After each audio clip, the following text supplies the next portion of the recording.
Os filhos estão educando aos pais, e isso é uma vergonha, porque realmente são os pais que têm que educar aos filhos, e não os filhos aos pais, como estamos vendo agora. Tenho muitos pacientes que os filhos dizem ao papai: não te drogues, papai. Imagine que exemplo se pode dar aos filhos. E é necessário pensar nisso, que os filhos entendem mais pelo exemplo que recebem do que pelos conselhos que eles escutam. Muitas vezes se aconselha os filhos, isso entra num ouvido e sai no outro. Por isso há um ditado que diz: é tão forte o que fazes que eu nem escuto o que você diz. É necessário ter muito cuidado e ver o que os filhos estão crescendo. Eu realmente recomendo aos pais que que se ponham de acordo, que dialoguem. E, sobretudo, que ponham os marcos referenciais. Vou explicar.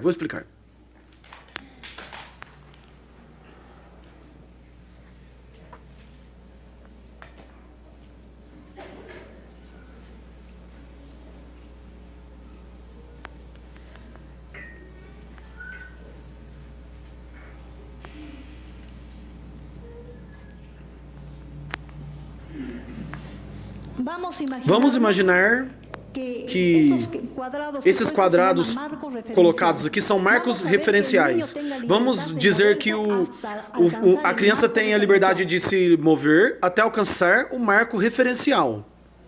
Quando alcança o marco referencial, e o pai diz: não faz isso porque pode se romper, não faz isso por tal motivo. Sempre dando a explicação do porquê se lhes está proibindo as coisas. E dá a liberdade aos filhos dentro desse marco. Esse ponto do centro é a criança. Como vem, o menino tem pouco espaço para se mover aqui. No outro marco referencial, vamos pôr o menino com bastante espaço.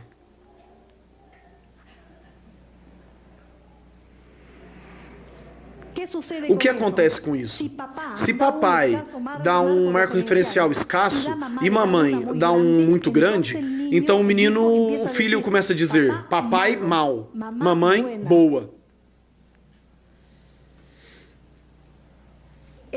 O papai é mau porque ele dá pouca permissão para fazer as coisas e pouca liberdade. A mamãe, como deixa eu fazer o que eu quiser, então a mamãe é muito boa. Então, há entre a mãe e um pai uma certa rivalidade. O que convém fazer nesses casos? Que o papai e a mamãe tenham um só marco referencial e os dois de acordo.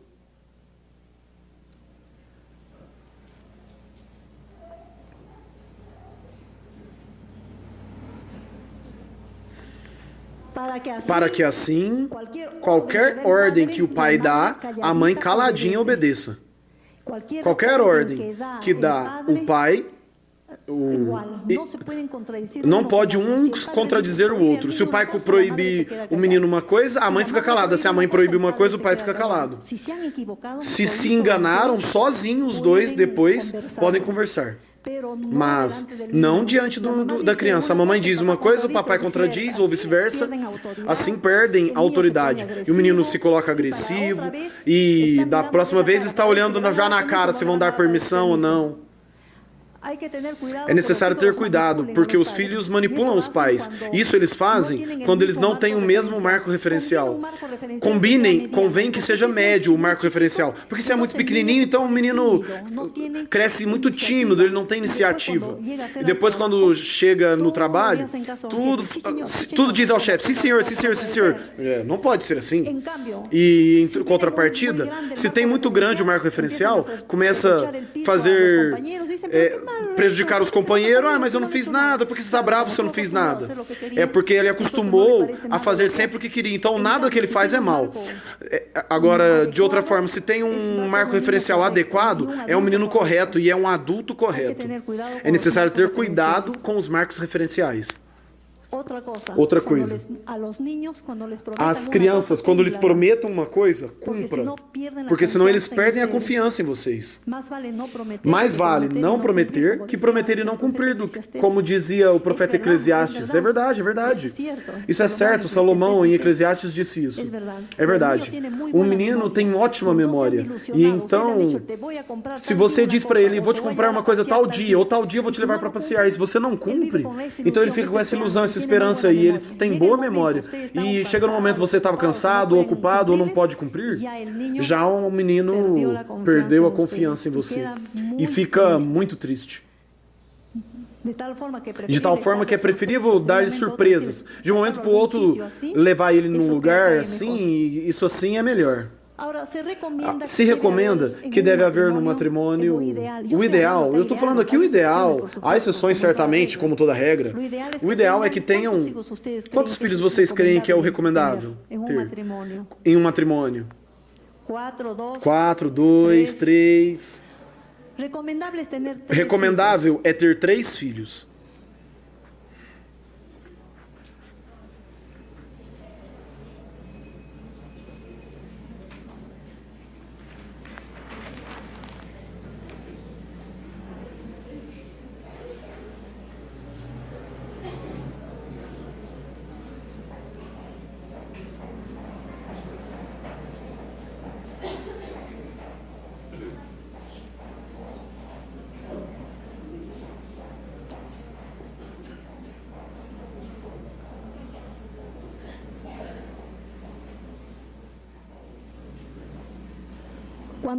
Quando se tem um só filho, todas as atenções, todo o cuidado estão para o filho. E se cria egoísta, não sabe compartilhar com seus companheiros, e estão atentos de tudo o que o seu filho disse e o subprotege mais do que o necessário. Às vezes os malcriam dessa forma. Quando você tem 2 filhos, geralmente a mulher agarra um, o quer mais bem a um. E o pai, para contrariar isso, fica com outro. Ou ao contrário, o papai se agarra de um filho e a mamãe, para dar a resposta, fica com outro filho. E então os 2 filhos se enfrentam um ao outro, eles ficam agressivos. E ele diz, eu gosto mais do papai, eu gosto mais da mamãe. Isso não é correto. E quando tem 3 filhos, já o amor está mais compartilhado, é mais equilibrado. É necessário cuidar dos filhos,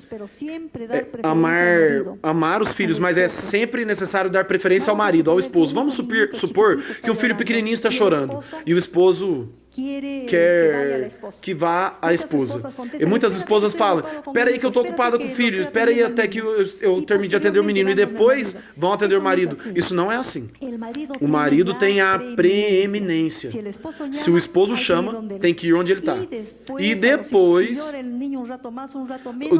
o filho se chorar um pouquinho mais, um pouquinho menos, não importa, porque depois, quando eles crescem e se casam, eles se vão e formam um lar e você vai ficar sozinha com seu esposo.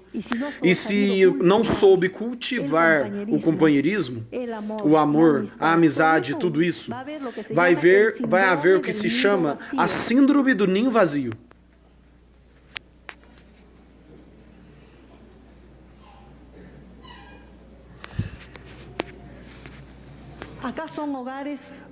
Aqui, às vezes tem casais que não souberam cultivar o amor do casal. O casal é o principal, os filhos são consequência do matrimônio. Antes que tinha filhos, já tinha o casamento. E depois vai ficar sozinho o casal, porque os filhos vão se casar. Muitas vezes, é tanta indiferença que sentem, quando já são velhos, que nem se conhecem um ao outro.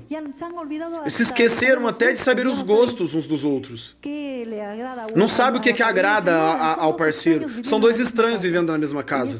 E isso é o mais triste, porque agora estão velhos, sozinhos, e justo na idade que necessitam de mais ternura, mais amizade, mais compreensão, mais amor, quando a pessoa já está de idade, e aí se sentem vazios. É muito triste a síndrome do ninho vazio. E isso é necessário cultivar dia após dia. Sempre a preferência é do esposo. E a ordem para o lar tem que seguir essa ordem. A ordem é essa.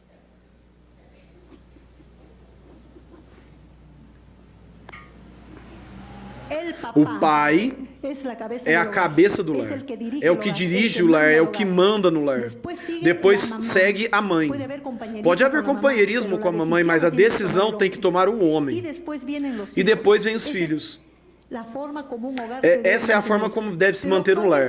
Mas atualmente eu vejo tudo ao contrário. Os filhos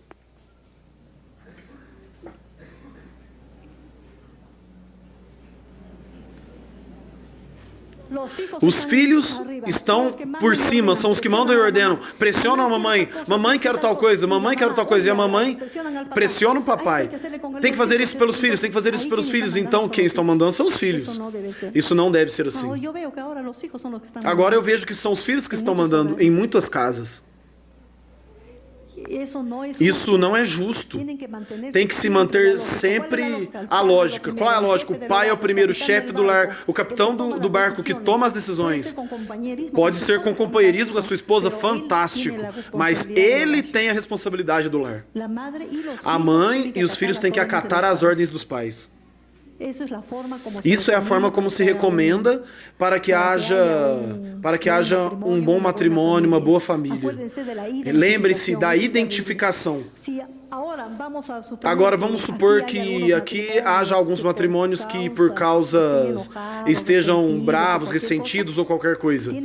Tem que começar já, desde agora, pelo que eu vou lhes dizer.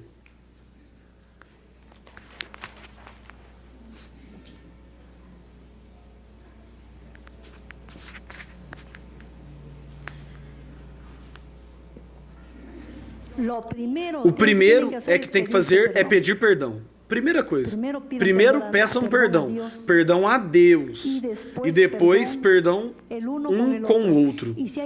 E se há filhos que se enterado de uma conduta não adequada, também os filhos necessitam que lhes conversem, que lhes faça saber. Porque eles também guardam muitas vezes ressentimentos. Então o primeiro que tem que fazer é perdão. É difícil, mas eu não posso esquecer. Muitas pessoas me falam, veja, se você não pode esquecer, é porque lhe custa perdoar a si mesmo. Se Deus nos perdoa, então quem somos nós para não perdoarmos uns aos outros? Não. Eu tenho faltas e a mim me agradaria que Deus me perdoasse todas elas. Ou eu não vou perguntar ao meu próximo. Eu ofendi muito a Deus e Deus me perdoou, e eu não posso perdoar o pouquinho que eu não posso perdoar o pouquinho que me ofendeu. Já pensou se Deus fosse como eu, que não perdoasse? O quanto? Já pensaram o quanto ofendemos a Deus? Deus certamente nos perdoou, e às vezes se não podemos perdoar coisas bobeiras que acontecem nos lares, não podemos perdoar. Isso não pode acontecer. Assim que o primeiro é o perdão, para tirar toda a raiz de amargura. Uma vez que perdi o perdão a Deus e já aos membros da família, você tem que planificar de hoje em diante como vai ser. Não interessa o que fez, o que foi feito, começar uma vida nova.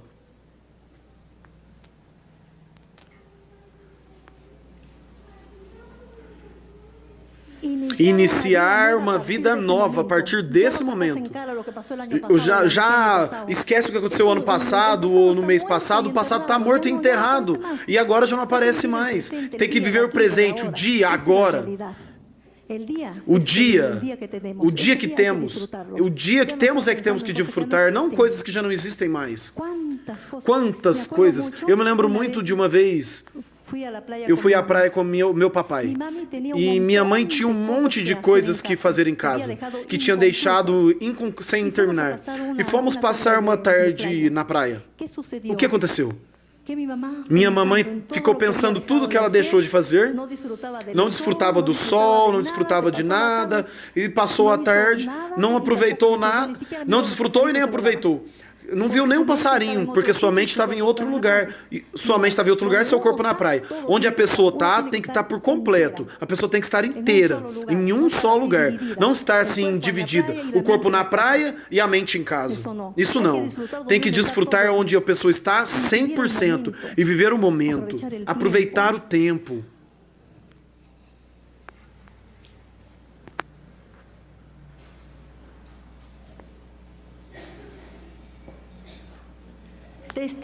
Testemunho. Com maior ação nós, que somos do Evangelho do Reino. Conheço irmãos que levam uma vida que não é nenhum exemplo nem para eles, nem para os seus filhos, nem para a sociedade, nem para ninguém. E as pessoas do mundo dizem, dizem que são crentes, vejam como eles andam, vejam como caminham, vejam como se comportam. Tem que ter cuidado. Eu tenho visto pessoas que não quiseram ingressar na mensagem por causa de mau testemunho que nós demos como crentes. Temos que cuidar do nosso testemunho. Nós somos cartas de Deus na terra. As pessoas nos lêem de tal forma que cuidemos. Não sirvamos de pedra de tropeço para ninguém. Tenhamos cuidado. Bom, por agora, isso é tudo. Muito agradecida por ter me escutado e até uma próxima oportunidade.